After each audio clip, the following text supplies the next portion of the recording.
দেশের 18তম সেনাপ্রধান হিসেবে দায়িত্ব নিলেন জেনারেল ওয়াকারুজ্জামান।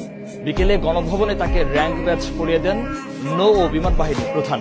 দায়িত্ব নিয়ে সাংবাদিকদের জানান, দেশের সার্বভৌমত্ব রক্ষা এবং জনগণের প্রয়োজনে সর্বদা নিয়োজিত থাকবে সেনাবাহিনী। একজনের দায়িত্ব শেষে শুরু হলো আরেকজনের। সেনা সদরে অনুষ্ঠিত হয় বিদায়ী সেনাপ্রধান এস.এম. শফিউদ্দিন আহমেদ এবং নবনিযুক্ত সেনাপ্রধান ওয়াকারুজ্জামানের মধ্যে এই দায়িত্ব হস্তান্তর প্রক্রিয়া।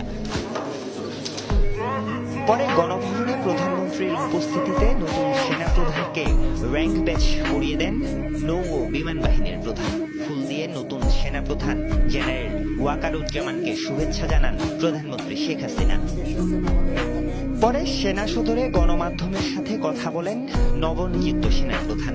জানান, দেশ ও জনগণের জন্য সর্বদা নিয়োজিত থাকবে সেনাবাহিনী। সেনাপ্রধান হিসাবে আমার প্রধান দায়িত্ব হচ্ছে সেনাবাহিনীকে সবসময় যুদ্ধের জন্য প্রস্তুত রাখা, বিভিন্ন ভবিষ্যৎ চ্যালেঞ্জের জন্য প্রস্তুত রাখা।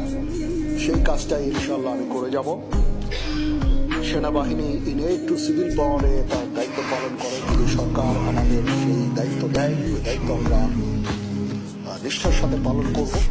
জেনারেল ওয়াকারুজ্জামান কথা বলেন মিয়ানমার ইস্যু নিয়েও।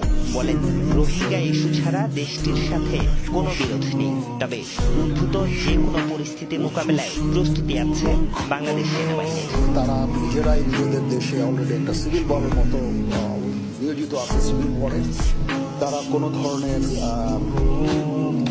অ্যাগ্রেসিভ কোনো কিছু করবে আমি বেসিক্যালি আমি মনে করি না। তারপরেও আমাদের সেনাবাহিনী সবসময় এই প্রস্তুত আছে। বাট ইন ডুইং সো আমরা কোনো ধরনের প্রভোকেশন আমরা চাচ্ছি করি না। মায়ানমারের সাথে আমাদের রোহিঙ্গা ইস্যু ছাড়া there is no other issue. এর আগে সকাল 10টায় শিখা ও নির্বাণে পুষ্পস্তবক অর্পণ করেন বিদায়ী সেনাপ্রধান এস.এম. শফিউদ্দিন আহমেদ। পরে সেনাকুঞ্জে বিদায়ী সেনাপ্রধানকে গার্ড অব অনার প্রদান করেন সেনাবাহিনীর চৌকস একটি দল। আরিফুর রহমান সবুজ, যমুনা নিউজ, ঢাকা।